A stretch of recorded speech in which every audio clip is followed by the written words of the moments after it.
Hi, it's Christine Beadsworth, and this message is called The Remnant Arising and Shining. The new year for trees falls on the 15th of Shevat, which is the 28th of January in 2021. Apart from involving the weighing of fruit, this day also celebrates the awakening and blossoming of the almond trees in Israel. The Hebrew word for almond is shaqed, which comes from a root word shaqad, meaning to watch, to remain, to be on the alert, to waken, or to hasten. Those who remain are the remnant. The almond tree represents those who are watching for his return, those who are alert and awake and aware of the changing of the seasons, while the rest of the church sleeps. The forerunner remnant who remained awake in the dark night in case of enemy attack are budding and blossoming in the dead of winter. It is this company that have a resurrection life coursing through their veins, blossoming first while others sleep.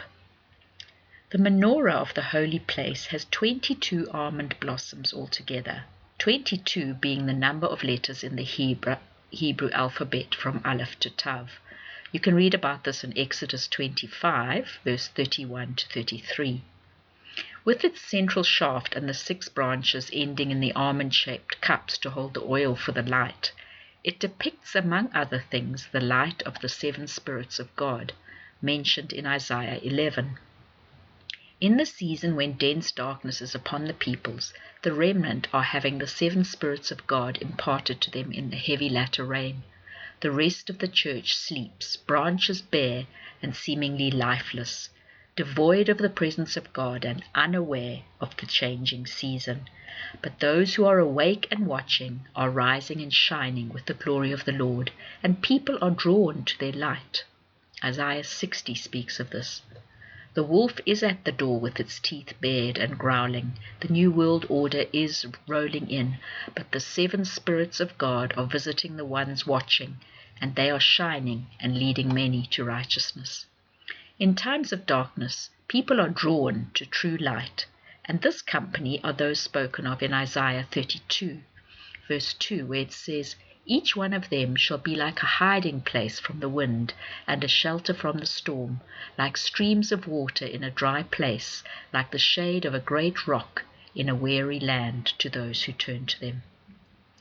Remember that the sound of the heavy latter rain is only heard after the prophets of Baal have been exposed as frauds, in 1 Kings 18, verse 41. Perhaps their babble contributes to making the heavens like brass. Only once their voices have been silenced does Elijah announce that he can hear the coming of the heavy latter rain. This connects to my vision of the earthenware statues smashed on the street corners, and you can listen to that podcast or find it on my blog. It's called How the Mighty Have Fallen.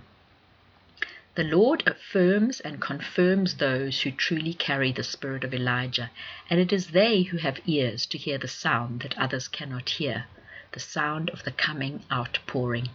And it is they who bring it to birth with their face between their knees, drawing it forth from the storehouses of the heavens. And it is this company, those who wait upon the Lord, that will outrun the Ahabs in their chariots and not be weary. A blossoming almond tree is a beautiful sight, but without pollination there will be no fruit, no matter how much life is in the veins of the branch. And this is where bees come in.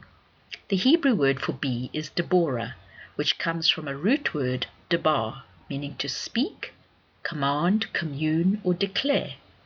It is the debar of God which pollinates the blossoms of this almond tree company with revelation, knowledge, counsel, and wisdom.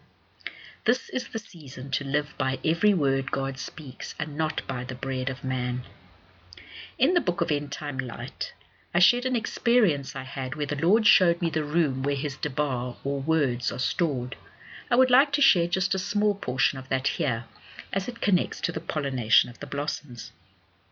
Come, daughter, I want to show you something more. We go down the same dark passageway past the treasure rooms, and I am tempted to look in, but he says, Look not to the left or the right, but straight ahead with fixed purpose. You do not want to get distracted. We walk a long way down this passage, and it slopes up and finally comes to an end wall. There is a very small square door at floor level, and it is an azure color, which is like a sky blue color. He takes a key, unlocks it, and slides it up like a hatch, and honey flows slowly out of the room. What is this room, Lord? It is the room of honey where my debar is stored. It must be huge, Lord. No, it is 22 by 22, and contains all the letters I need to make up every word that proceeds from my mouth through all ages. Why are you showing me this, Lord? I want you to stand in it. I step into the pool of honey, and rainbow-colored light starts flowing up my legs to about knee level. Then they disappear. What happened to them, Lord? They have been absorbed into your being, daughter. The 7 lamps before the throne have absorbed every word that has come forth from the mouths of God. They will minister to you what you need. And the scripture, the entrance of your word gives light, light to my feet and a lamp to my path, is what came to mind. So the words that God speaks are formed in that room I was given the privilege of seeing. The measurements of the room, 22 by 22, symbolize the fullness of the 22 Hebrew letters, which are depicted again in the 22 almond blossoms on the shaft and branches of the menorah. The 7 spirits of God are imparted through the mouth of God as his debar or words go forth. Without the spoken word which God whispers daily to us in our season of blossoming, those flowers will never be pollinated and form fruit. The flowers speak of the potential fruit that God desires to bring forth through your life, but only time in his presence will result in the fruit being formed and brought to full ripeness. Now I want to speak to you about the man that God chooses.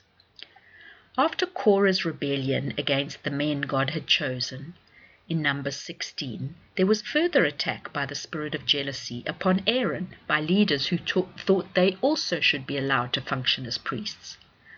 God instructed Moses to bring the rods of the 12 tribes and lay them before the ark overnight, and he said something very significant. Numbers 17 verse 2. Write every man's name on his rod, and you shall write Aaron's name on the rod of Levi. For there shall be 1 rod for the head of each father's house. You shall lay them up in the tent of meeting before the ark of testimony, where I meet with you. And the rod of the man which I choose shall bud. Aaron's name was written on the rod of Levi. Levi means to attach, from a root word meaning united, intertwined, remain, or cleave. Levi's rod symbolizes those united with the Lord, those who cleave to him, who are one with him, those who remain, in other words, the remnant. And the rod of the man God chooses shall bud. Beloved, we are living in a time where the spirit of jealousy is rampant. Many believe they should have more prestige, more spiritual authority, more exposure. But to put it bluntly, there are people God does not choose, even though they have position and may even be in leadership. It is those who cleave to God, who remain in his presence, and who are one with him, that are chosen. Every one of those rods was exposed to the power of the glory of God carried in that ark, but only 1 budded and blossomed and bore fruit overnight. The presence of those blossoms indicated the choice of God. Numbers 17 verse 8 tells us about that. And the next day Moses went into the tent of testimony, and behold, the rod of Aaron from the house of Levi had sprouted and brought forth bud, and produced blossoms and yielded ripe almonds. Aaron's rod was not rooted in the earth, but in the presence of God.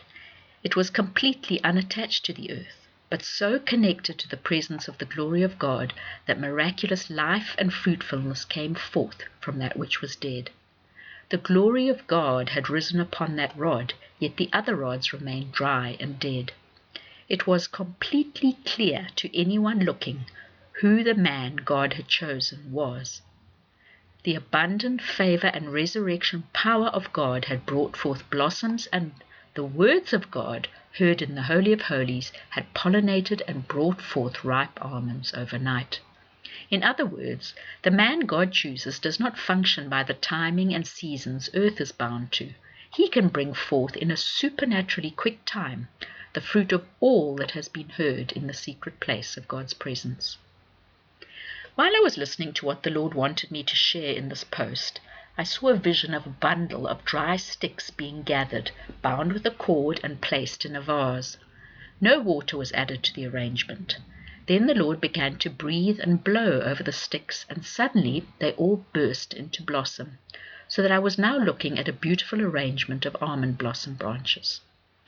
When the remnant arises and shines in the season ahead, it is not going to be precipitated by anything earthly. No word of man, no event or world news, no sermon, no song. It will be the breath of God. First of all, it will be the hand of God, gathering those who He chooses and binding them together. Then it will be the breath of God, carrying His whispers and imparting resurrection life that produces the impossible in the lives of those He has chosen. In a time where there is no sign of life elsewhere because a great spiritual winter lies upon the land, the lives of the men and women God chooses will stand out as carriers of the supernatural, authentic resurrection power of God. Beloved watching remnant, you will lead many to righteousness as you arise and shine, resplendent with the glory of God. You know your God because you are rooted and grounded in the secret place of His presence. You are strong because you dwell in the cleft of the rock that cannot be shaken, and you will do exploits for the kingdom of light as you live by every word that proceeds from the mouth of God over your spirit.